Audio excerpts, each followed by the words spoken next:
All right. All right, JavaScript and SEO, brought to you by Lacy Rudd. That's me, front-end software engineer. All right, so an overview of what we are going to cover tonight. What is SEO? How do search engines work? How do search engines understand JavaScript? How does Google see your pages? What happens when Google renders JavaScript? Googlebot's common JavaScript issues, common pitfalls when building JavaScript websites, how to check your pages for JavaScript issues, how to avoid JavaScript issues on your pages, and a resource review.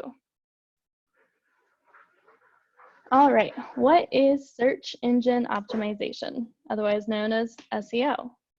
Search engine optimization is the process of improving a website's search engine rankings for relevant search queries, also known as keywords. This process is ongoing and iterative and considers the technical aspects, the design, and the content of a website.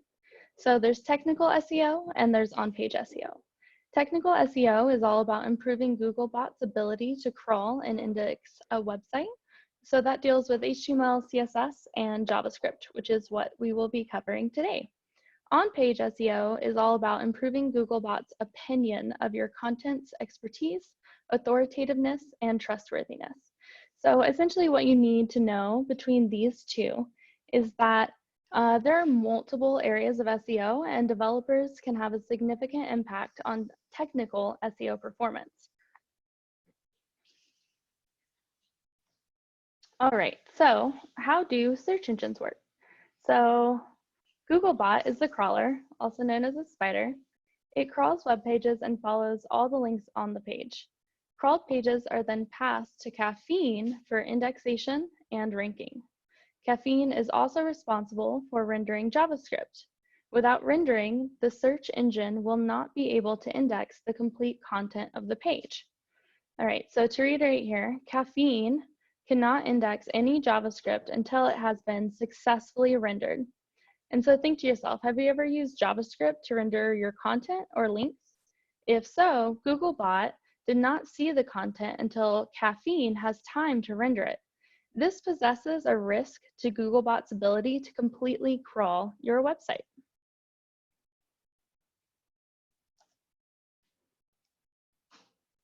All right, so how do search engines understand JavaScript? So this image is from Google's I/O conference and shows the flow from crawling to indexing and rendering. Links discovered during JavaScript rendering are sent back to Googlebot for a second wave of indexation. This is a critical point because Google uses internal links as signals for search engine rankings. And so essentially indexing and crawling are happening at the same time, which is why when Caffeine has to render JavaScript, it slows this whole process down. Caffeine can read HTML and CSS instantly, but extra resources have to be put into rendering JavaScript, so your page with JavaScript is put into a queue to be rendered when resources become available. Now, Google actually spends their own technical resources, electricity, money, server resources, etc., to render your JavaScript. Nobody knows the way that Google prioritizes rendering your JavaScript, but if there are errors in your JavaScript, then Google will not try to render it until you have resolved those errors. So essentially, as a developer, your goal is to ensure that valuable content and navigation links are available to Googlebot in this first wave. If you do not, sorry, let me get a little sip of water here. If you do not resolve JavaScript errors that prevent Caffeine from indexing your pages, eventually Googlebot will stop visiting those pages. This is called a crawl budget. Googlebot has a crawl budget for your website. If your website has JavaScript errors, your crawl budget decreases over time because Googlebot perceives that your site is not being maintained properly. So if you don't take care of your website, why should Googlebot spend time and resources crawling and indexing it? All right, so how Google sees your HTML page with no JavaScript. So Googlebot downloads an HTML file. Googlebot extracts the links from the source code and can visit them simultaneously. Googlebot downloads the CSS files. Googlebot sends all the downloaded resources to Google's indexer, Caffeine, and the indexer, Caffeine, indexes the pages. And so this right here was just HTML. That's a very clean little first wave right here. Now, how Googlebot sees your JavaScript page. Now, just take a little note, this is in the worst case scenario. Googlebot downloads your raw HTML and CSS, and there's nothing because it's hidden by JavaScript. There's nothing for Caffeine to index, so your page does not rank because there's nothing. And this is what Googlebot sees when your page is 100% JavaScript. So at this point, we've kind of gotten to that second wave, right? Because now we're waiting for that render. So what happens when Google renders JavaScript? Googlebot downloads an HTML file. Googlebot finds no links in the source code as they are only injected after executing JavaScript. Google downloads the CSS and JavaScript files. Googlebot has to use the Google Web Rendering Service, a part of the Caffeine indexer, to parse, compile, and execute JavaScript. The web rendering resource fetches the data from external APIs, from the database, etc. And now Caffeine can index the content. So Google can discover new links and add them to Googlebot's crawling queue. In the case of the HTML website, that's the second step. So kind of the takeaway of this slide is that, again, if you put important content links behind JavaScript, it's going to take longer for Google to index that content, and it may not index at all. So this is kind of going through that picture we saw before again, where it's got to go through this whole second wave of indexing before it can be indexed, which as developers, again, is what we're trying to avoid. All right, so again, just last time to kind of reiterate this, because I know it's like, you gotta have this basic understanding before we can move forward. So Google's common JavaScript issues. So in the case of JavaScript-rich websites, Google can't usually index the content until the website is fully rendered. With JavaScript-rich websites, it's common that Google cannot discover any links on a page before the page is rendered. Parsing, compiling, and running JavaScript files is very time-consuming, both for users and for Google.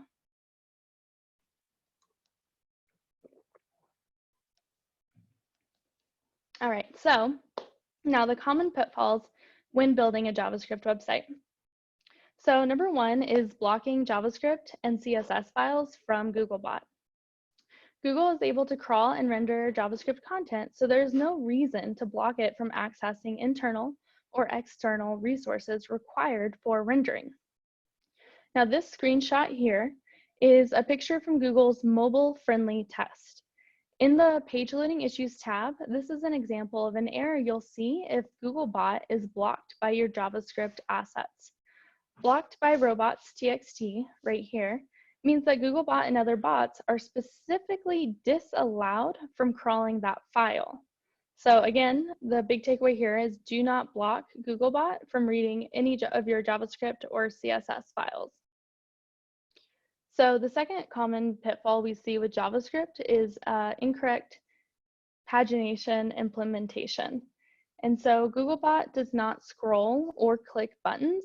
So the only way to let Googlebot see the second page of pagination is to use href links. And so here we have some examples. This has an href link here in our anchor tag, and so that's considered to be a good link. As for this span right here with just this onClick function, this is considered to be a bad link.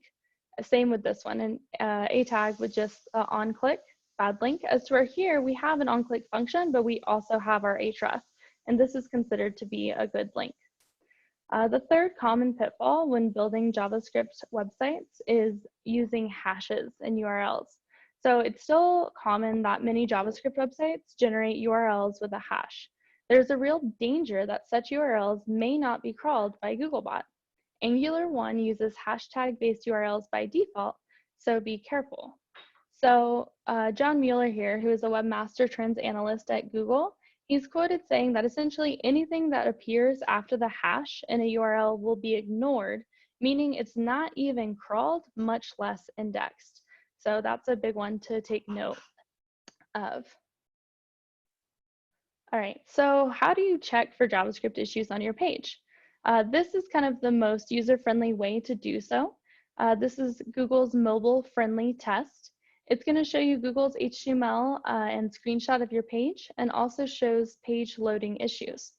And so this is really easy. You can actually, if you want, open up a tab. You can literally just type in mobile-friendly test. And Google, right in the first SERP result, will actually kind of give you a little box so you can enter in the URL if you want.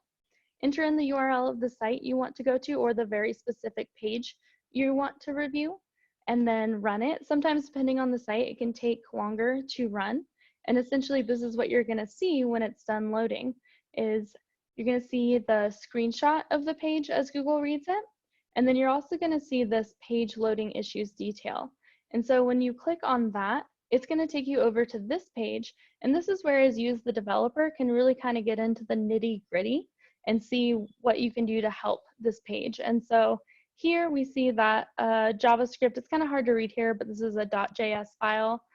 We've got some type of error. So as the developer, I'd want to look into that. Also here we see there's something going on with this where it's got a robot txt, something's being blocked. And so we'd want to kind of investigate that as well. And so again, this is Google's mobile-friendly test.